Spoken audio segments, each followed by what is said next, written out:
Welcome to the Best Bell Fantasy Football Podcast. This is episode 7, and my name is Bradley Stalder. You can follow me at FFStalder on Twitter. You can also find all of my content, my video content on YouTube, the Best Bell Fantasy Football YouTube channel. Tonight, I'll be drafting on FFPC. It is a $35 SuperFlex Bestball tournament, and the live stream got started 15 minutes early. The draft is going to be at 10 o'clock. So you'll bear with me as I give an introduction to FFPC. This is one of the lower stakes SuperFlex Bestball tournaments, but there's still some cool things happening in the FFPC. So this tournament, as I mentioned, $35. And it's similar to other tournaments where you'll have a regular season, weeks 1 through 14. And then playoff brackets week 15 to 17. A maximum of 143 entries per person.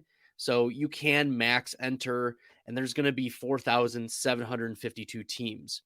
So this is a smaller sized tournament, which means that I can be aggressive with attacking those stacks. I don't think I need to be super unique because there's only going to be 4,800. I'm not in a DraftKings tournament where there's almost 900,000 people, or Underdog has 450,000 entrants in their Best Ball Mania 3, at least at capacity. So this one is about 1/100th of that size. So I can be a little bit more chalky and also targeting those week 15 through 17 matchups. So there's no head-to-head matchups. This is a total points only deal, and the top two teams of each league advance to the playoff bracket. And the playoffs, as I mentioned before, weeks 15 through 17, it's the top two of your league that advance to the playoffs. And those advancing teams will be randomly put into new 12-team leagues, and their scores revert to 0. So you start completely fresh. Then after week 15, 132 teams advance out of that group. And then advancing teams will be placed into, once again, 12-team leagues with scores reverting to 0. And then after week 16, in preparation for week 17, there will be a new 33-team championship league with scores reverting to 0.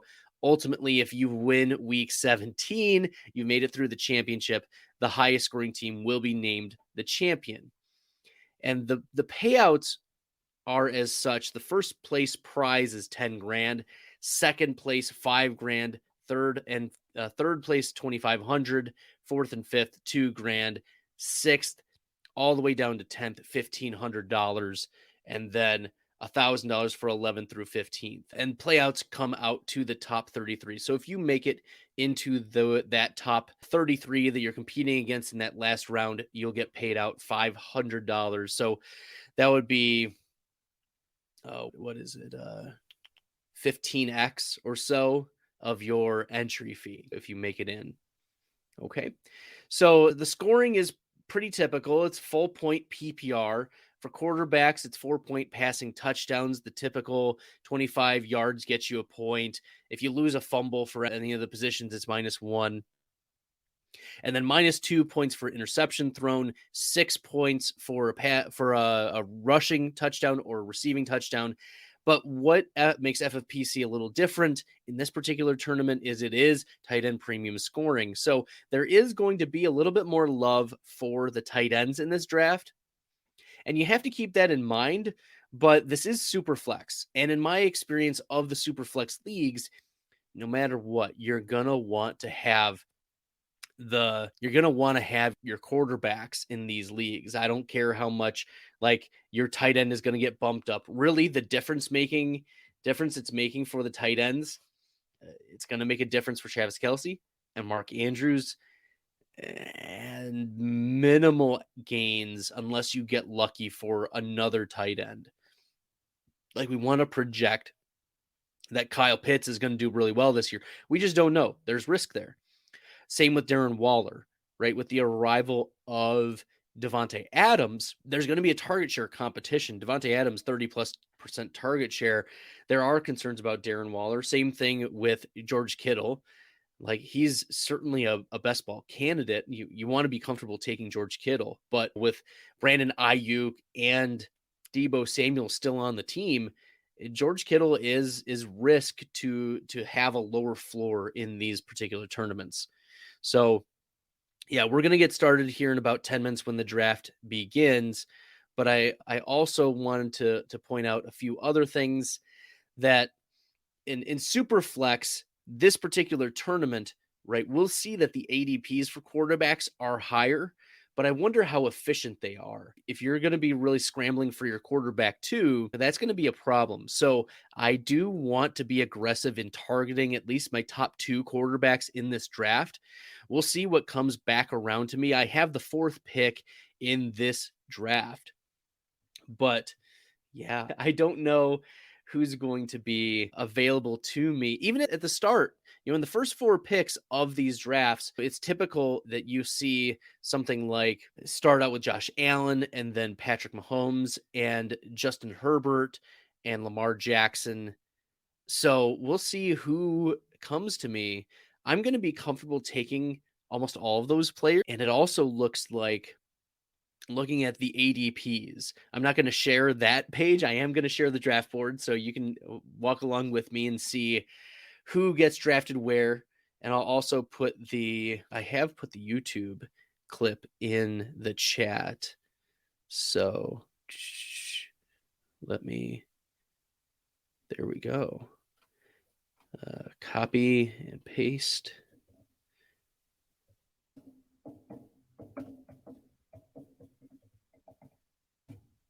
Okay, cool. Excellent. So I am at the 4th spot. I've seen Mahomes fall all the way to 4. I would be comfortable taking any one of those 4 quarterbacks, Allen, Mahomes, Herbert, Jackson. It does change your strategy, though, if you are taking any one of those 4 quarterbacks, because you don't know if Stephon Diggs is going to come back around to you if you take Josh Allen. And based on ADPs, Stephon Diggs probably would be available in the 3rd round based on these ADPs, but I'm not going to get Josh Allen at 101. But 102, Patrick Mahomes, I've seen Travis Kelce in the underdog drafts make it back to the 22nd, 23rd pick. I doubt he'll make it in a tight end premium league. So that means I'm probably going to have to stack Sky Moore, Juju Smith-Schuster, Marquez Valdes-Scantling. Would be a priority best ball ad in this type of draft? But I don't know if Mahomes is going to make it. We'll see what kind of league and what my fellow drafters will be doing. Justin Herbert, there's going to be some chalky chargers that you want to take if you have Herbert. I don't think that Austin Eckler would come back to me, but he is going ADP 20th. So maybe he would come back. And then Lamar Jackson, the only stackable piece with Lamar Jackson is Mark Andrews. So that's going to be the strategy of based on who comes to me. That's what I'm thinking about as I'm going into these drafts. What is the direction? But I'm going to be aggressive in taking a quarterback in these first 4 picks. There's nothing y'all can do about it. It just depends on which one comes to me there. Okay. Awesome. If you are watching and you have questions, you want to talk about the draft or draft picks, be sure to comment in the YouTube, click in the post a comment underneath the video. You can also comment to me on Twitter. You can follow me at FFStalder. And I've been pumping out content pretty regularly on the YouTube channel, so make sure you take a look there. I also am posting on the podcast stream, so if you're an audio person, you want to listen to this later, you're just popping in for a minute, you want to hear how things are going, you can certainly listen to my strategies on the audio. You can find the Best Bell Fantasy on Apple Podcasts, on Spotify. We just got Castbox a couple of days ago. So it's on all of your main platforms. Take a look and listen. Give me 5 stars. Also comment and subscribe on the YouTube channel. That way I can continue to be making this content and delivering it to you for free.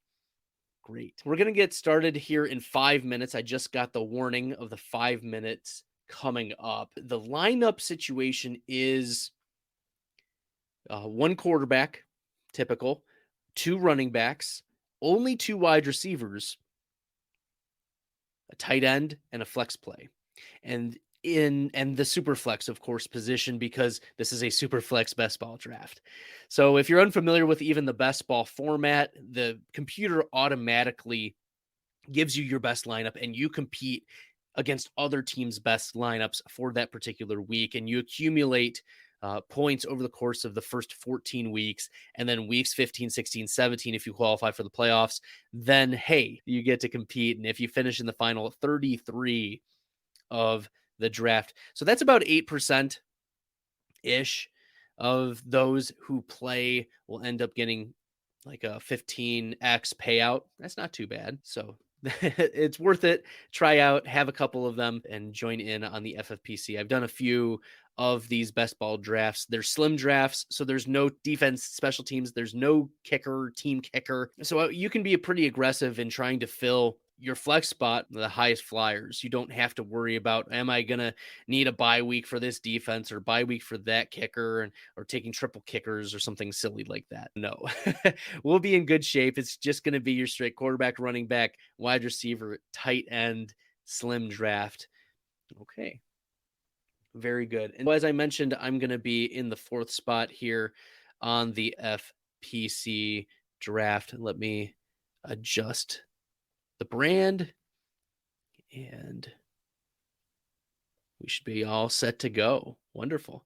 Yeah, so once again, if you have any questions throughout the draft, put them in the comments and I'll be happy to address them. Or if there are particular players you want to chat about, put them in the comments and I can bring them up. I'm also going to have open my tab of full PPR round by round values. And this is a full PPR draft, tight end premium, of course. That's the little wrinkle there. But I'm going to be talking throughout this draft about players that are overvalued, undervalued based on where they're going. And there are going to be the wrinkles. I don't have the tight end premium added to that sheet, but you got to start somewhere, and the progress will eventually be made. So that will be forthcoming. Nevertheless, the draft is going to start here in about a minute and a half, and exciting times.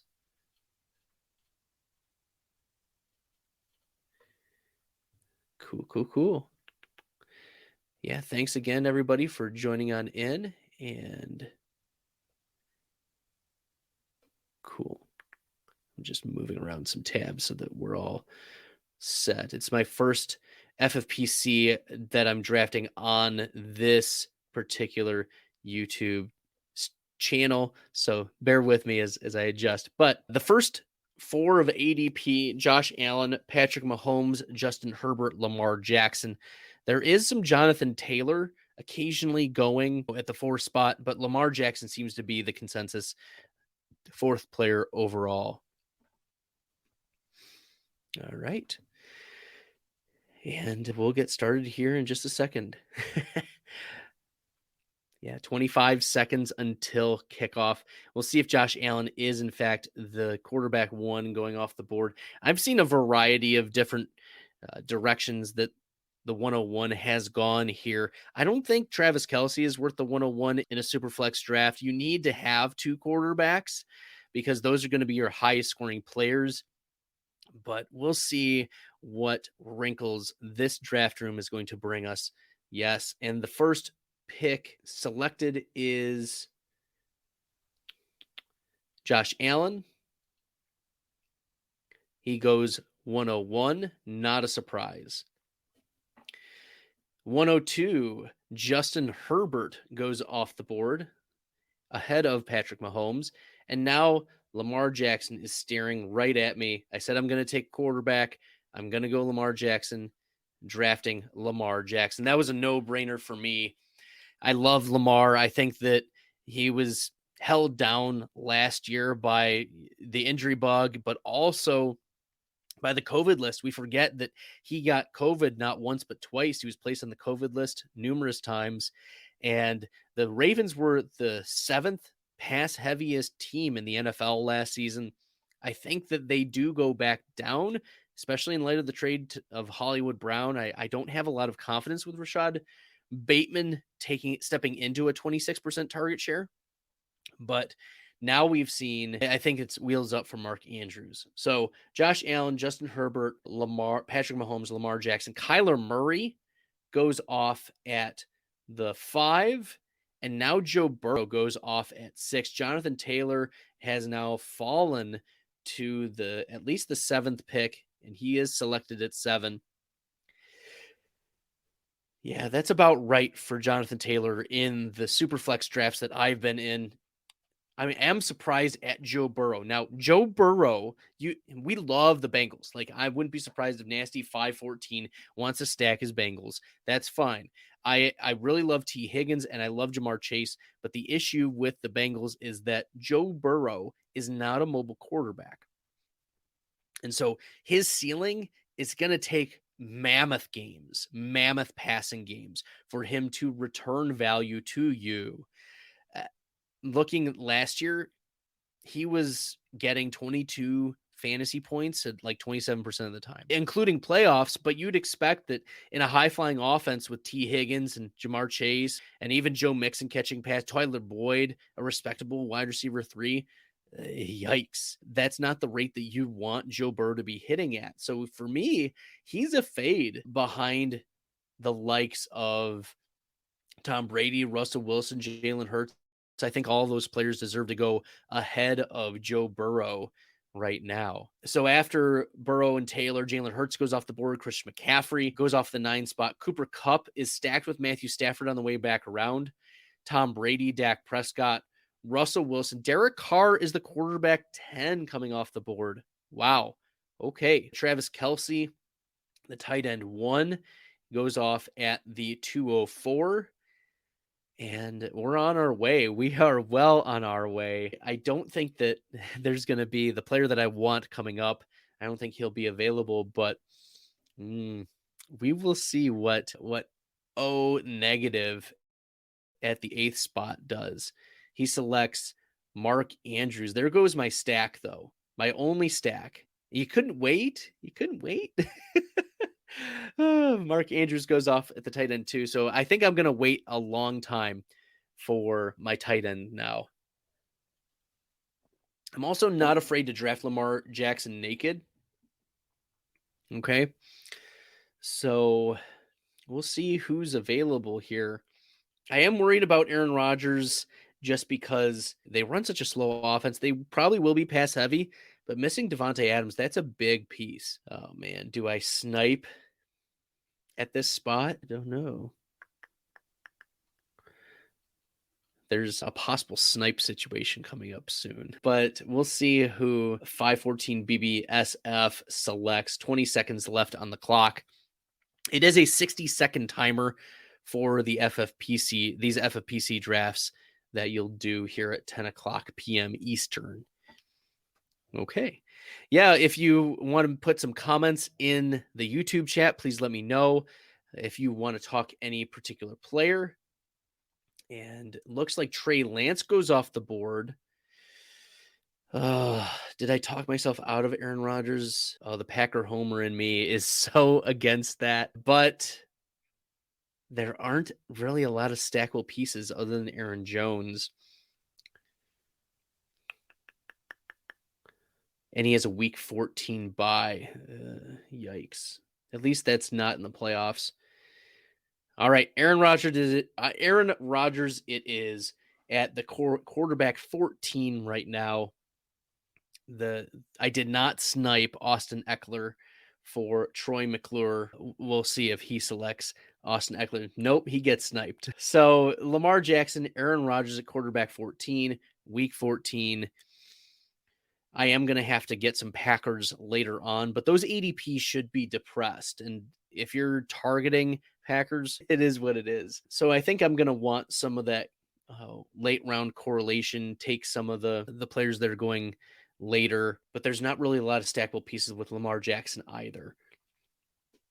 So we do see Josh Allen getting stacked with Stephon Diggs, Justin Herbert stacked with, or tied with Deshaun Watson. Kirk Cousins taken as the quarterback 16. I like Cousins at that value. Oh man, it's been a real quarterback thirsty draft so far. We've seen 15 quarterbacks go off in the first 2 rounds.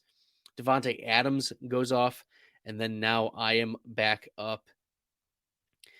And I'm staring at either Derrick Henry or Joe Mixon at this point. I do want a piece of the Cincinnati offense and giving me a reason to correlate later. Additionally, I think that Joe Mixon has a lot of upside. The Bengals replaced his offensive line, both of his guards. They each are replaced by another player whose PFF grade is at least 20 points higher, or rated higher. And then the Bengals also brought in Lyle Collins, who was graded PFF graded him at almost a 90. So the Cincinnati Bengals offensive line has been completely revamped, and yeah, it's going to be a real good season for the Bengals. I'm wondering what kind of values you can get on the T. Higgins and Tyler Boyds of the world. Okay. Now, for full PPR, Joe Mixon, he's been properly priced right behind Stephon Diggs in full PPR, and properly priced at about Stephon Diggs. So I think I got Joe Mixon at a good price, even though I did pick him over Derrick Henry. I don't have a lot of optimism about the Tennessee offense, and the wide receiver core could be an absolute mess in Tennessee. Robert Woods coming off the ACL injury. Kyle Phillips is a 5th-round rookie. He's the one who's flashing at camp and not Treylon Burks for the first 2 days. 1 or 2 days. We've seen the reports last summer. Remember being all scarred by Jamar Chase can't see the ball because it doesn't have stripes, et cetera, et cetera. That's silly. I'm going to believe that Treylon Burks is still a very good player, and that Ryan Tannehill is still a decent player, but I don't want a lot of Ryan Tannehill right now. Yeah, I don't want a lot of Ryan Tannehill. I think there's a lot of limited upside. Teams will just stack the box against Derrick Henry. He's going to be the main focus of this offense once again. And in Tennessee, there's not a lot of support behind Derrick Henry.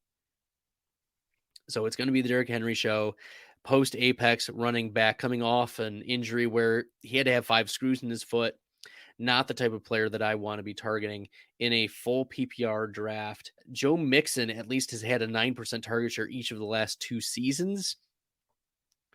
And I know that like Chris Evans is going to be there, so maybe I throw some Chris Evans really late as well. But yeah, I like that Joe Mixon pick. Deebo Samuel goes off as the wide receiver 6. Don't like Deebo there. Derrick Henry at the running back 6. Kyle Pitts at tight end 3. Even in a tight end premium league, I don't see how Kyle Pitts pays off at this point. I was in on Kyle Pitts before Matt Ryan left, but now Matt Ryan is a enormous upgrade over Marcus Mariota. Let's not kid ourselves, or even Desmond Ridder. I think those 2 players are going to be professional quarterbacks, but they're not going to be able to sustain Kyle Pitts and Drake London. I don't think Bryan Edwards is going to be a thing, so don't worry about that.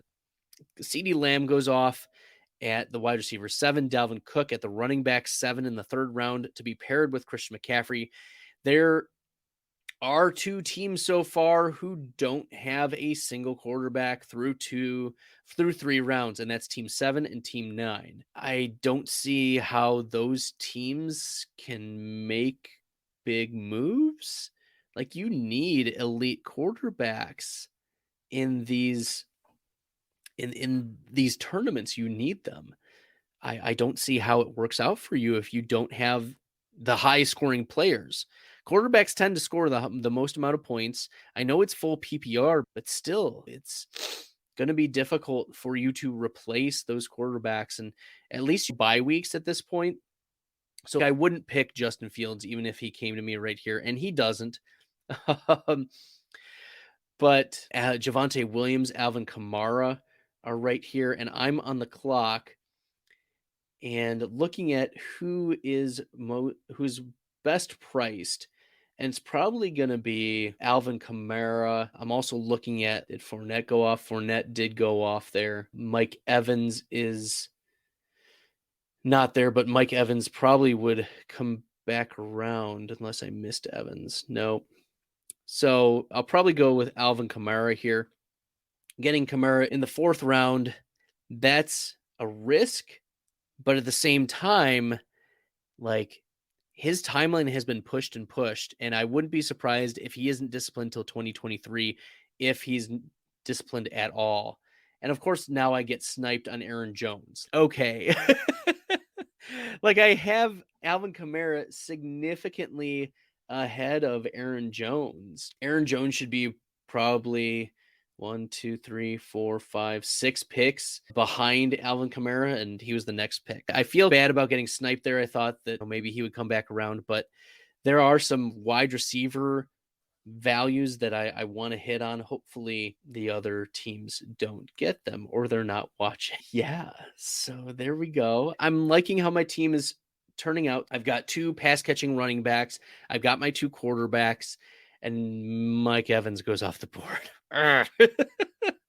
So Javonte, AJ Brown, Ryan Tannehill still available. Javonte off the board.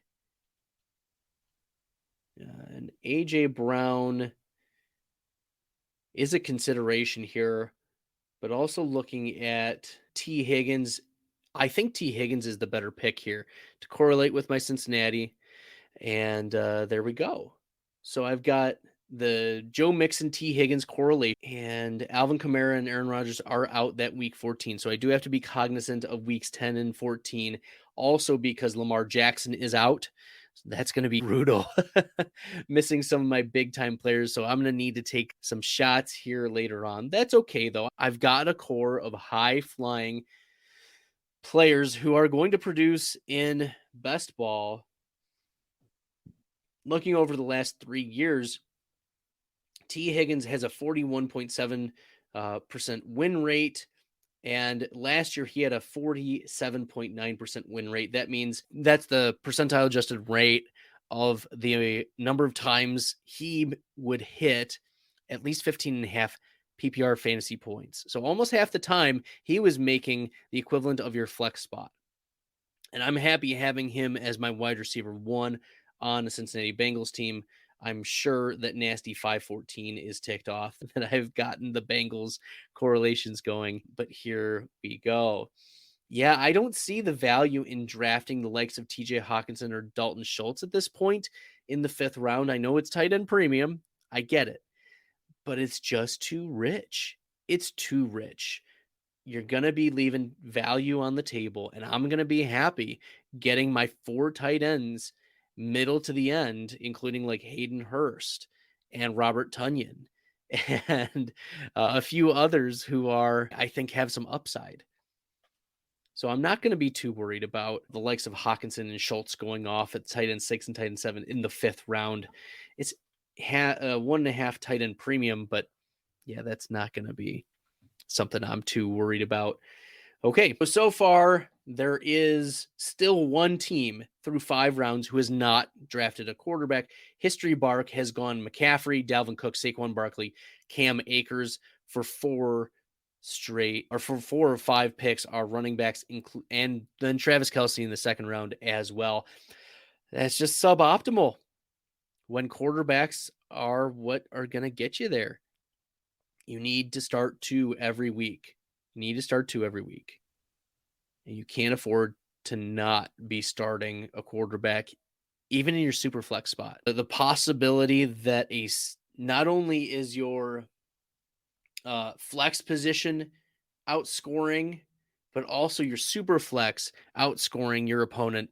It's just a suboptimal pick here. Okay.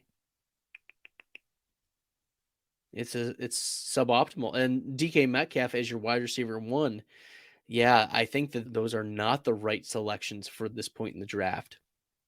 All right, so this is also, as I mentioned, it's full PPR. In your wide receiver 2 spot, there's not been a player who's hit the wide receiver 2 spot in PPR more than Deontay Johnson, and so he's going to be my selection here. I'm going to see what running back or what quarterbacks might come back around to me, but I'm loving the wide receiver selections here. I've got T. Higgins and Deontay Johnson. Looking at where he's going, Deontay Johnson, he should be like around the Jalen Waddles, Cam Akers of the world, and instead he's being drafted around the Marquise Browns. And Jerry Judy, I made a video yesterday about how Jerry Judy is arguably the worst pick in the first 4 rounds of your drafters draft. And even here, wide receiver 14, that's extremely suboptimal. Over the last 3 seasons, Jerry Judy has a 7.5% adjusted rate of making your best ball lineups of 15.5 fantasy points or more. It's not going to happen. So that's no bueno. Yeah.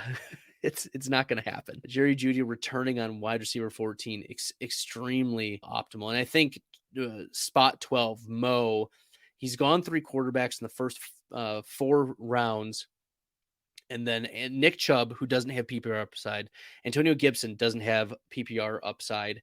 Jerry Judy, extremely suboptimal pick, despite the stack with Russell Wilson. Yeah, I'm looking here, and there's still some really good wide receiver values. There's DJ Moore still available. There's Terry McLaurin, and looking at where my picks are, DJ Moore is still there. He might have underproduced last year, but his 3-year win rate has been 40%. Last year it was 30%, but still looking at what Terry McLaurin did last year, I'd rather have DJ Moore right now, and maybe that'll open me up to take like a Matt Corral super late. I don't know about Sam Darnold, but I do DJ Moore as my wide receiver 3 here. It's only start 2 wide receivers, so having DJ Moore pop into your flex spot, I like that a lot. I like that a lot. Yeah, I'm willing to let other people take these mediocre quarterbacks and bring all the rest of the values to me. Like getting 4 quarterbacks in the first 7 rounds, once again, suboptimal. So nasty 514. It's not working out. Jamar Chase might be a nice stack with Joe Burrow, but I have the other pieces of the Cincinnati offense. Still, History Bark doesn't have a quarterback, and we're 27 quarterbacks in. Yikes. Yeah, this is a fun draft. I'm liking how things are turning out so far. He finally does draft Carson Wentz at quarterback 28. And Wentz does not stack with anybody. Yikes. I'm still ticked about that Alvin Kamara, Aaron Jones thing, because I was thinking that Aaron Jones would come back around and I could just ignore the running back position for a long time. But here we are, nevertheless. Okay.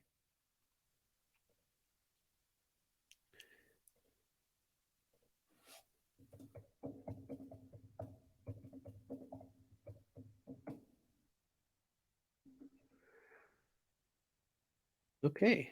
Excellent. We've seen Allen Robinson, Michael Thomas, Cortland Sutton, Elijah Moore go off the board. Cortland Sutton is a nice stack. Once again, wide receiver 25 around Michael Thomas, Allen Robinson. Let me look and see. Yeah. Cortland Sutton.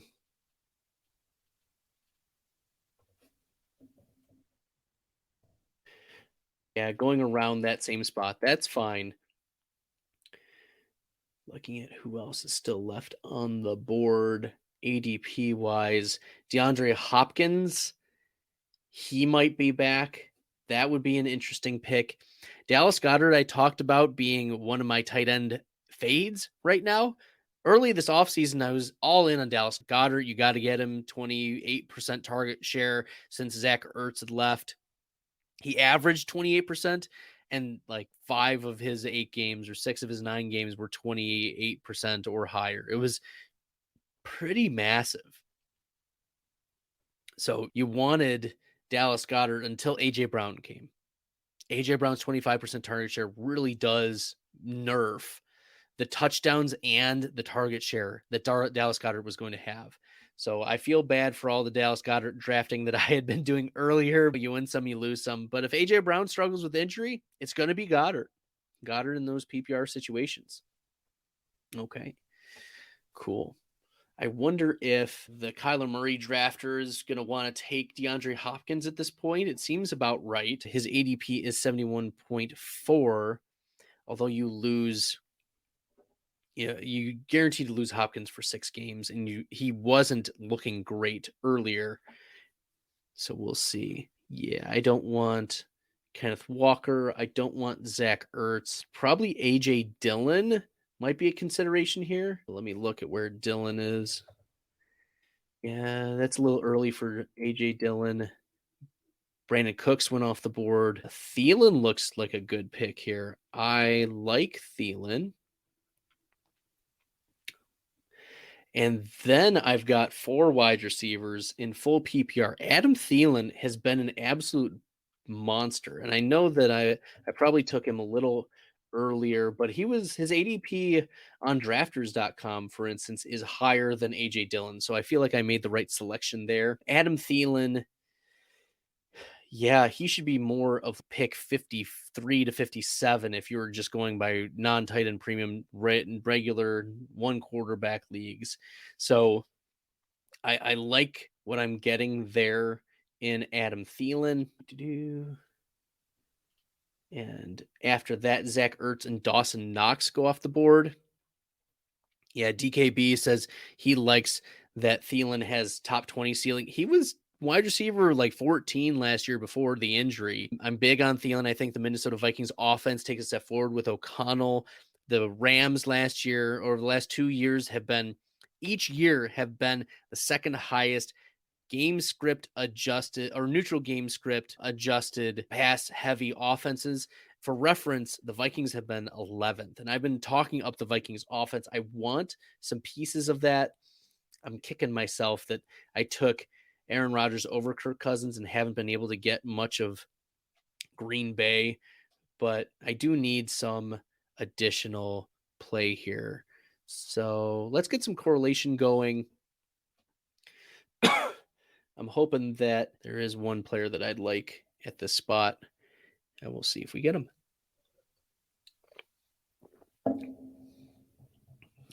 All right, Hunter Renfrow goes off the board. Excellent. This is good. I'm going to take A.J. Dillon to correlate with Aaron Rodgers. If Aaron Jones gets hurt, A.J. Dillon RB1 season. Holy buckets. Like, there's no doubt he's going to be a running back one. He would get all of the carries and a lot of the receptions. He already was averaging over 2 targets and 2 receptions a game last year. So A.J. Dillon, that's a nice pick there to correlate with my Aaron Rodgers. I felt bad getting sniped there, as I mentioned before, on Aaron Jones, but coming back round 9 A.J. Dillon instead of round 4 Aaron Jones, I like that. Okay, so Brandon Ayuk goes off the board. And yeah, we'll see what tight ends. I know I haven't filled in my tight end spot, but as I mentioned before, like the Lamar Jackson, Mark Andrews didn't come back to me. Aaron Rodgers, I probably take Robert Tonyan super late. So wherever Tonyan is, he's going at like 146. So we're talking like the 12th round, 13th round. Whereas Tonyan, it's going to be interesting how he recovers from his ACL injury that he had to deal with. But Tonyan's win rate has only been 5.1% when he hits super hard. And like in a tournament, you want players who will hit like that. But I don't know if he's worth a 14th, 15th round pick for me. We'll see where, the chips fall, or if there are other values that fall. But right now, Ken Walker goes off at 26. It's interesting. Now the names have shifted. If you notice, he was Kenneth Walker at the draft and Kenneth Walker on a lot of sites, but now he is Ken Walker. We saw our first auto pick, I believe, of the night, and that's Drake London, wide receiver 36 to nasty 514. That is his 4th wide receiver after Chase, A.J. Brown, Juju Smith-Schuster, and then Drake London gets auto drafted. Looking at the rest of the board, I see two teams who have one quarterback. One team has one team has four quarterbacks. The rest have three quarterbacks except me. And yeah, I think that's it. Okay. So 1912 fantasy, we know you're taking Komet. Yeah, so Komet, he's a sneaky pick. We'll see if he shows up, but Komet's ADP right now is 129. So I think that's a tremendous value compared to Robert Tonyan, don't you think? I think that's a great value. So 129, but there are a few other players that I'm very interested in taking if they come to me here in the next couple picks. Oh boy, this is where the upside plays matter. You want players who not only will make your best ball lineups, but when they hit, they're hitting really hard. And there are some hard hitters here coming up in the next couple picks, or at least at this 10-11 turn. And I'm hoping that some of them come to me because, oh boy, there are some players I really want to draft. I'd be excited to have them on this squad. It could look really good.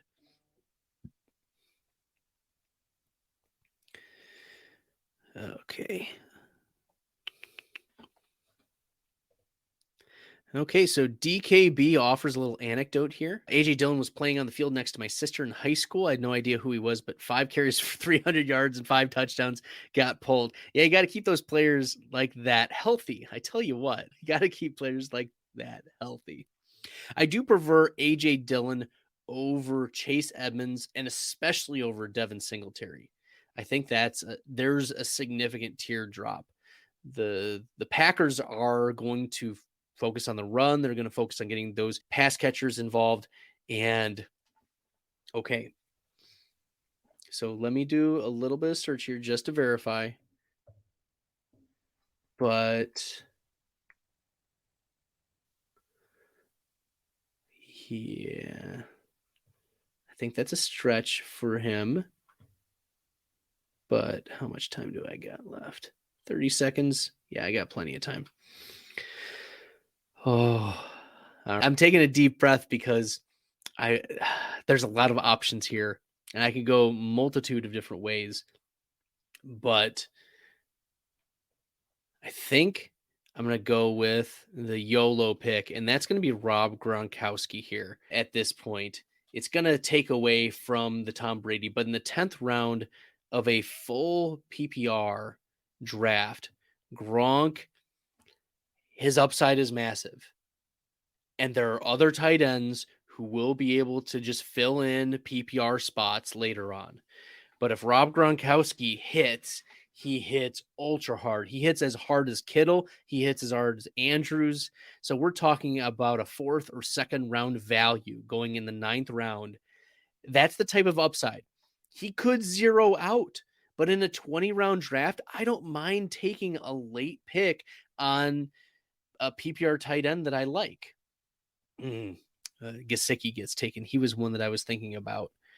But yeah, like Rob Gronkowski, he's not going to be the tight end 11. He's either going to be the tight end 4 or he's going to be not playing. So that's the reality. And that cost is baked in. But in these best ball tournaments, like you've got to take some risks here. And Rob Gronkowski is the pick. And in 1912 fantasy, I need to stay on brand here. Cole Kmet is going to be my selection over Albert Okwuegbunam for PPR. So yes, I am taking Kmet. I'm double tapping, and I'm probably going to ignore the tight end position for a while here. I am going to take at least a 3rd tight end, probably a 4th one like last round, but I'm pretty set. I'm going to focus now on what other positions there are. We've seen quarterback 31 go off the board. I could use a quarterback. I'm happy with how my wide receivers and running backs are turning out. I'm really happy with this tight end core. The quarterback position, I think Lamar's a stud. I think Aaron Rodgers will be a good pick for me. Now I've got to be cognizant of the bye weeks.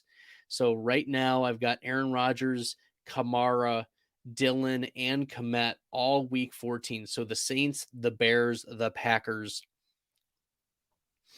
are all week 14. So I've got to be cognizant of that. That was not something that we had in the Superflex tournaments when I was doing them on Underdog. It just wasn't happening. We didn't have the bye week information. Okay. Isaiah Spiller goes off right after that. And yeah, I think in these types of drafts, you want I think in these types of drafts, you want a stud tight end and you want really good quarterbacks. And I feel like I've gotten those because, and you know, that my wide receivers are all going to be pretty good. 1912 fantasy agrees. Yes, I have Thielen and Komet 100% exposure. No, I I do not have 100% exposure to those players, but Komet was my highest rostered underdog tight end, and Thielen, I've come around on Thielen lately, so I'm really comfortable taking him as wide receiver 32. Like for him to not return wide receiver 32, it would take him miss half the year in this Minnesota offense. So yeah, I don't see how that's a problem at all. Yeah, I'm happy with T. Higgins as my wide receiver 1, complemented with Deontay Johnson as wide receiver 2. DJ Moore is a wide receiver 2/3. He'll almost always be hitting that wide receiver 2-3 spot. Adam Thielen is there. And this is only start 2 wide receivers. So I feel like I've got some upside and I feel like I've got a floor with Johnson and Moore. So now I can start taking some other either stackable pieces or correlated pieces or upside plays. Okay, we've seen Sky Moore and Christian Watson go off the board, and that's after Garrett Wilson and Treylon Burks. Drake London was the first wide receiver at 36. It was an auto pick, though, to be completely fair. Okay. So just to recap, my build right now is 2 quarterbacks, 3 running backs, 4 wide receivers, and 2 tight ends through 11 rounds. I've got Lamar Jackson, Aaron Jones, Mixon, Kamara, and A.J. Dillon, Higgins, Johnson, Moore, Thielen, and then Gronk and Komet. Komet, his ADP is tight end 16. I took him at tight end 14. Fine. I didn't think he was going to come back around to me. So I'll take him at tight end 14 when I think he could be tight end 7. Look at what the Bears have done. It's going to be a very concentrated offense. It's going to run through Darnell Mooney, and it's going to run through Cole Kmet and David Montgomery. There's no one else that Justin Field is going to give the ball to. So, yeah, Byron Pringle is not going to be a thing. Sorry. Yeah, there's some correlation that I could do really well here. And I'm hoping that I can get it. And it looks like I will. All right. So Deontay Johnson is correlated with Chase Claypool at wide receiver 51. Like, I know Pickens was drafted to the Steelers, but Claypool has shown upside. Let me look at what Claypool's win rate has been. But like last year, it was a 24% win rate. It's respectable. It was higher than Brandon Ayuk last year. It was about the same as Elijah Moore. Chase Claypool, a 33.3% win rate in his career of 15%. So we'll see. Landry, I don't know who Landry is. Jarvis Landry did just sign, but we just saw a tight end run. Irv Smith, Tyler Higbee, Robert Tonyan go off the board. Yeah, it looks like I won't be able to stack with Tonyan there, but I'd rather correlate with Chase Claypool. Okay, there's also a couple other players that are on the board, either that I think have tremendous upside or that I will also be correlating, knowing that I have some bye weeks that I need to fill in. Okay, excellent. So Tyler Boyd here, he is a correlated piece, wide receiver 53. Yeah, for that Cincinnati offense. If I have a tournament, Cincinnati, baby. I've got the Higgins, Mixon, and now Tyler Boyd parts of that offense.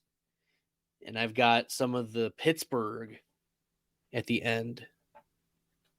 Oh, yeah, I could go Landry Kamara, but Landry is 180. So we still have a little bit of time to go before Jarvis Landry starts coming up and being relevant. Although we'll see if someone comes back around and gets him. Yeah, so I don't mind that. Yeah, the Landry Kamara correlation. I don't hate it.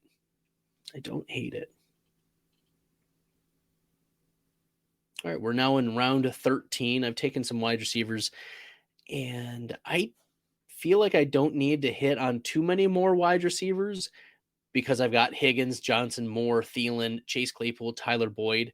So I've got 6 in a start 2 wide receiver and a flex play. So if we think about it this way, typically in a best ball mania or in other start 3 wide receiver tournaments, it's 2.5x ish. So like you want 8 to 10 wide receivers. So 2.5 times 3, that would be like 7 to 8 wide receivers. Right now I have 6, so I'll be looking for 1 or 2 more throughout this draft. And then looking at quarterback, you were reading my mind in 1912 fantasy. That is what is going to be on my mind. Looking at quarterbacks that are still available: Drew Lock, Baker Mayfield, Jimmy Garoppolo. So, yeah, not a lot of pickings there because Ritter just went off the board at 34. And I'm not thinking that Malik Willis is going to get any start anytime soon, but I do think that Baker Mayfield will get some looks. Same with Jimmy Garoppolo. Like once they get traded, they're going to be drafted ahead of Jared Goff. Like they'll still be in that quarterback 20 to 25 range. But for right now, that's why their prices are depressed, because right now they're quarterback 35, 36, 37, 38. Yeah. So that's a consideration. Maybe a double tapping of quarterback, and then we're all set at that position. But there are some suboptimal picks that certain players are just not going to be making your best ball lineups. Like I know that he's going to get the Pittsburgh quarterback there. We've got 3, we've got 2, I've got 2, 3, 1, 2, 3, 4 starting quarterbacks by Nasty 514, and then 2 starting quarterbacks plus Ritter, Hurts, and Locke. Oh, yikes. And then History Bark has gone Wentz, Darnold, Corral. Yikes. Mariota, Tua, Stafford. That's fine. Brady, Prescott, Winston. Okay. And then Wilson, Derek Carr, Zach Wilson. That's probably a fine, good 3 quarterbacks. It's tough because in a 12-team league, there's going to be, everyone wants starting quarterbacks. And right now, by all, it would not be crazy for me to take a Baker Mayfield. But I think he or another player will come back around. And I've been talking up a certain wide receiver for a long time now in this Kansas City offense. What upside can be replaced? Marquez Valdes-Scantling. And I think that I'm done with wide receiver at this point. So I'm done with wide receiver.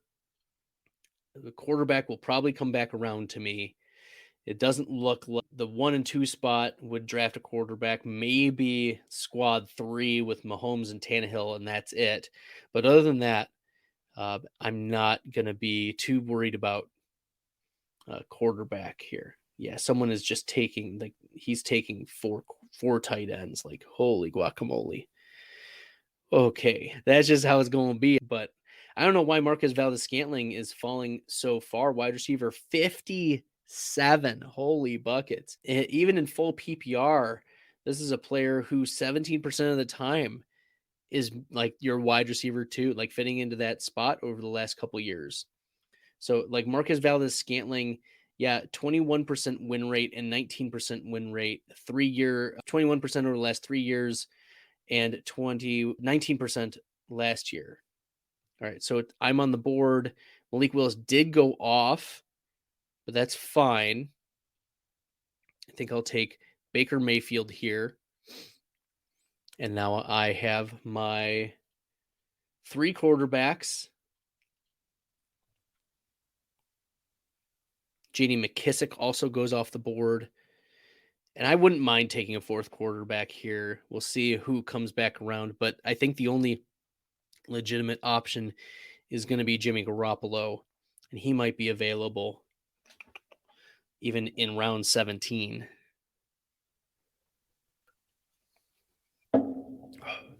Okay.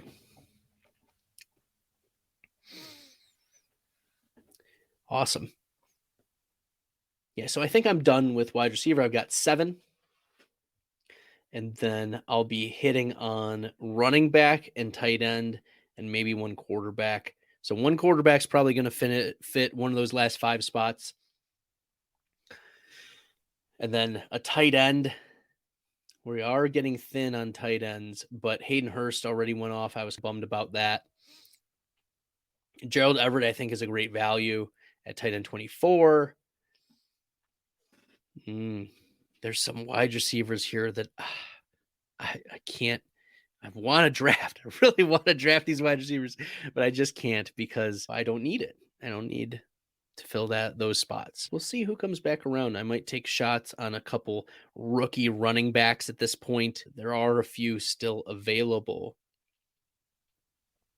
that I would be very interested in adding to my squad. Maybe there's a wide receiver late that I want. I was just talking him up on Twitter.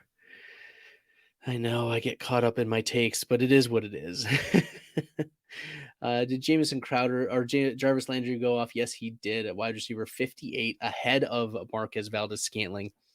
Comparing Landry to MVS, I said Landry was like a 21, or MVS was a 21 and 19% best ball win rate player. Landry has been at 27% over the last 3 years, but only 17% last season. So he didn't have that great of a year. He was worse, in my opinion, than Marquez Valdes-Scantling, because Scantling at least accessed the 20-plus PPR points. Jarvis Landry wasn't getting there. When he was hitting, it was more as a wide receiver 3 or barely a flex play. So I don't know what he has left in the tank. He's a post-Apex wide receiver moving teams via free agency. It's not like the New Orleans Saints gave up draft capital to go get Jarvis Landry. And you talk about teams putting money where their mouth is. They also put assets where their mouth is. Like, they're willing to give additional support. And Jimmy Garoppolo does go off there at quarterback 38. I'm kind of bummed, but yeah, we'll see what other quarterbacks. Tyler Huntley might have to be a consideration here. Teddy Bridgewater, Geno Smith, maybe Geno Smith. Geno Smith is probably going to be the one over. He's probably going to win the job over Drew Lock, I think. Okay. Yes, I've got plenty of time though. 45 seconds. See what other running backs are available to me.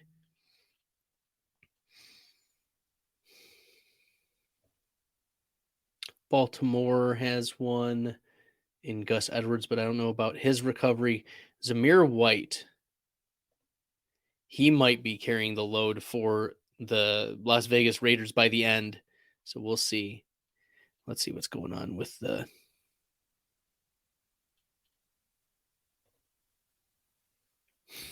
Aaron Jones, not 6 picks behind Kamara. Yeah, he is adjusted for ADP. And Gronk is retiring. That would be crap for my team if all of those things are coming to fruition. Nevertheless, I'm happy with some of the things that are going on with my team.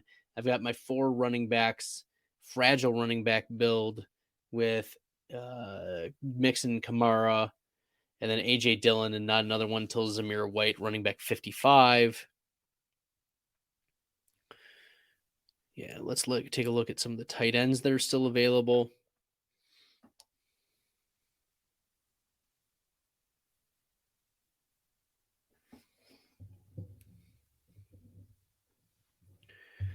And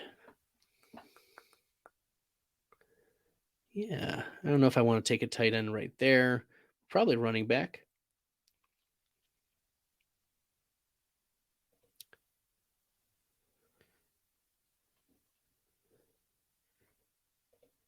Down to Foreman. Saw what he could do in a backup role or in a recovery role over when Derrick Henry was out. So if we believe the narrative that Christian McCaffrey is either injury prone or tends to have injuries, then why aren't we drafting more Donta Foreman? Like, he's going to be better than Chuba Hubbard. Chuba Hubbard was trash last season. Look at his efficiency metrics. Chuba Hubbard was atrocious. So to bring in Donta Foreman, who looked the part in that Tennessee offense last year when Derrick Henry was out that second half of the year, it's almost as though the Tennessee Titans didn't need Derrick Henry. Did I say that out loud? they need him, but Donta Foreman played admirably. So taking a 17th round pick on Donta Foreman, I don't think is a bad call here. Running back 58. Sony Michel going off running back 59. I think in full PPR, I'm not targeting Sony Michel. Ricky Seals-Jones goes off tight end 31. I was thinking about Seals-Jones at that point, but yeah, some other tight ends that maybe I could go after. Yeah, Hurst is gone. Not really interested in a lot of other tight ends. Troutman is there. Troutman might be a good pick. He's going to be the starting tight end for an offense that we don't know what the future of Michael Thomas is going to have. So Adam Troutman might be a pick here. His ADP is 219. I think it's a fine last round pick. Things are going slower, not because people are auto picking, but because we're looking through and deciding who is going to be where. And yeah. So I like how my team is worked out. We've got some upside. We've got some fill-ins.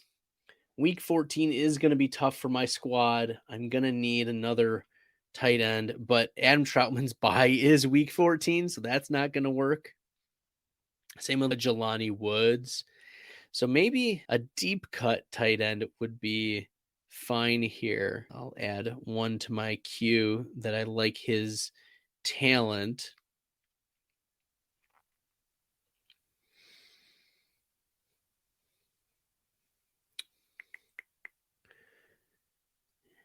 Yeah. I think I'll take that tight end really late.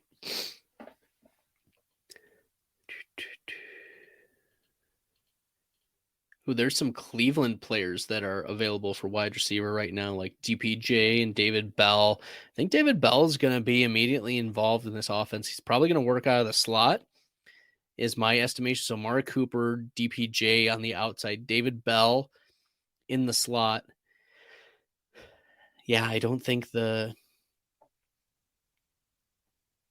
I'm not looking at wide receivers. I need to stop looking at wide receivers. Yeah.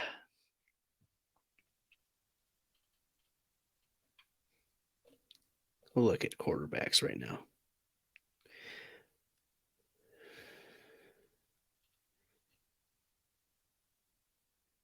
Yeah, Jonnu did not go yet, but I'm going to go with Harrison Bryant here. Harrison Bryant he was the Mackey Award winner back when he was in college. He played behind Austin Hooper and David Njoku. David Njoku, they did sign. The franchise tagged him, I believe.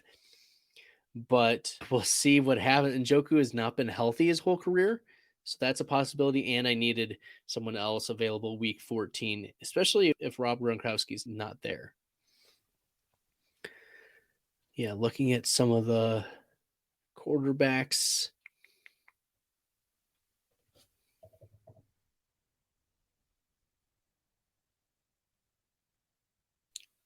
There's a quarterback that I'm going to take that we'll see if he can do anything for me, and I think he'll be available. Okay. Yeah, coming back around. No, not Brissett. I don't think I want Brissett, because if Brissett is playing, it's really within the range of outcomes that someone's going to take him. And no, I wanted someone that would diversify my portfolio and is the backup. So we're going to draft Tyrod Taylor. Yeah, Tyrod Taylor, quarterback 41. Daniel Jones has not stayed healthy. And we'll see but when Tyrod Taylor's been out there, he's at least been around a quarterback too for me, for anybody who's played him. Tyrod Taylor, he's not going to turn the ball over. I don't have a lot of correlation with him, but maybe that's a unique piece enough for me to be okay with taking that late stab. So there are some questions in this tournament, but we'll get some clarity. I'm very happy with how I started out and then just taking a couple shots later. So I'm all set at quarterback.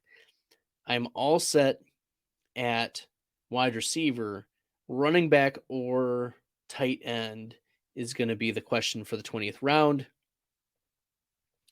Looking at running back,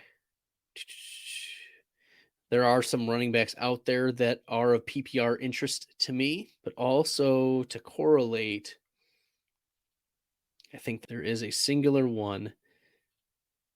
Oh, did he go off? No, he didn't. I don't think he did. Okay, good. There we go. Let's add that player. I don't think he'll go off. It's going to be a last round consideration, and he will correlate. Oh, yes. I'm so excited for that. Okay. Yeah, I don't think anyone's going to take this particular player. I won't say it until it's my pick, just in case someone is watching to snipe me. Yeah, late round darts. Let me tell you, this one is a late round dart, and it went off. Are you kidding?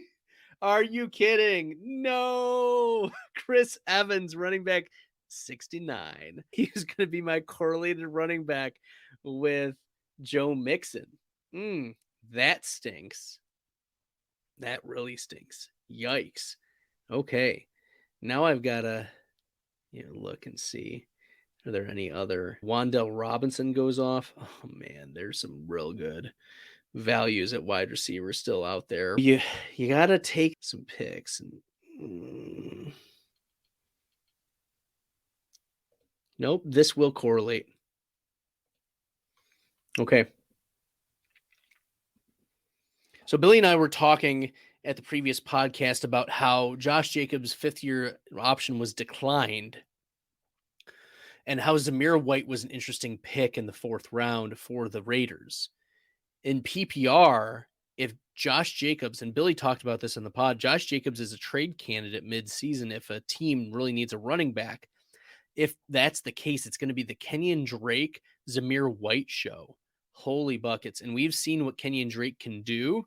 He's a pass-catching back in an offense that's willing to pass the ball to its running backs. It's not going to be Brandon Bolden. It's going to be Kenyon Drake, because Brandon Bolden is 32 years old. It's going to be Kenyon Drake. So I talked myself into that correlation. It was going to be Chris Evans, but Kenyon Drake it is, running back 17 in the last round. So I finished the draft with a 4 quarterback, 6 running back, 7 wide receiver, and 3 tight end draft. I'm very happy how I started. Then at the end, quarterback was getting thirsty. I don't know if I would have taken, looking at, I really don't like the quarterback values at these spots here in the 6th and 7th rounds. Like, I don't like Mac Jones or the Daniel Jones picks They're in the 6th and 7th rounds with the like of DJ Moore and Deontay Johnson. I just don't like it. I don't think that those types of players are replaceable by those quarterbacks. That's why you want to Lamar Jackson or Aaron Rodgers. Get your quarterbacks early and then just figure out the rest of the quarterbacks later, because it's not going to be these quarterbacks who are going to be winning you weeks. If your quarterbacks are dead, your team's probably dead, honestly. So there you go.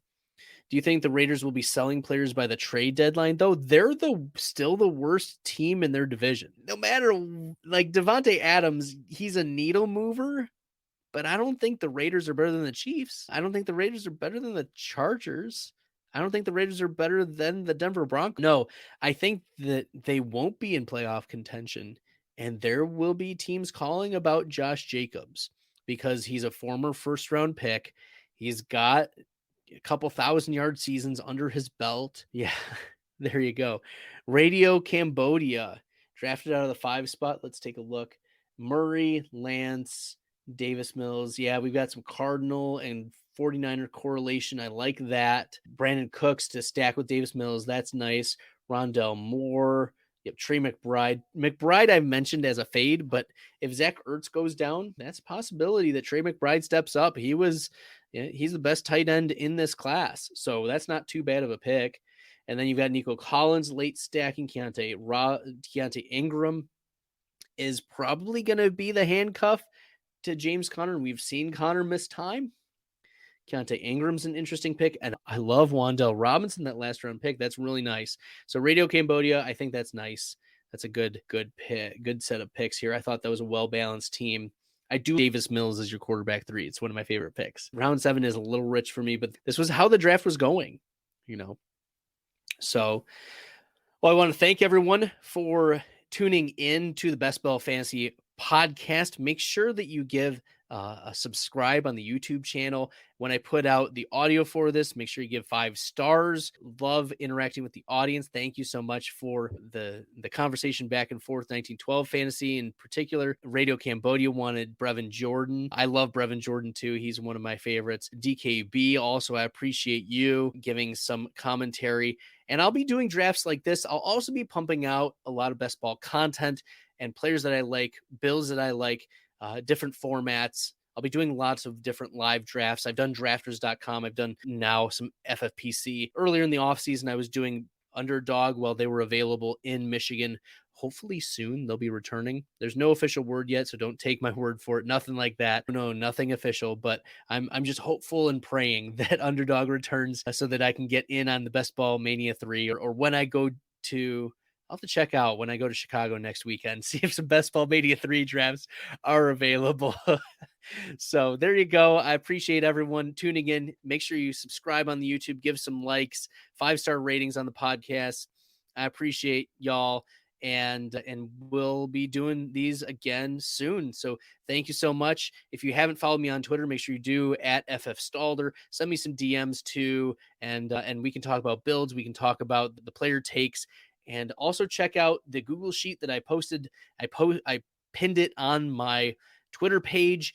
Use it. It's what I have been starting to use my full PPR round by round values. So in yesterday's podcast, they're only 15 minutes long, 15, 20 minutes long. I don't want to keep my podcast very long except for the live drafts.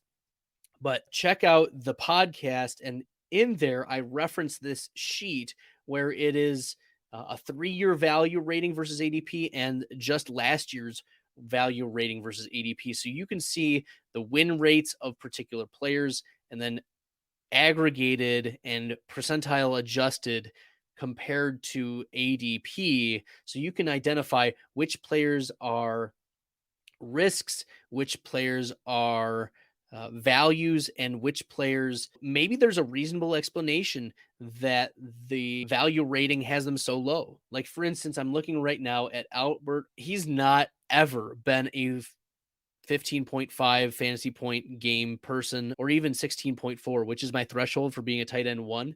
So his rating is really low, but that's because he had injuries and he was playing behind Noah Fant, who had a full-time position. Now it's open.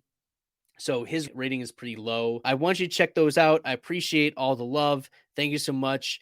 and good luck in the best ball streets, everyone.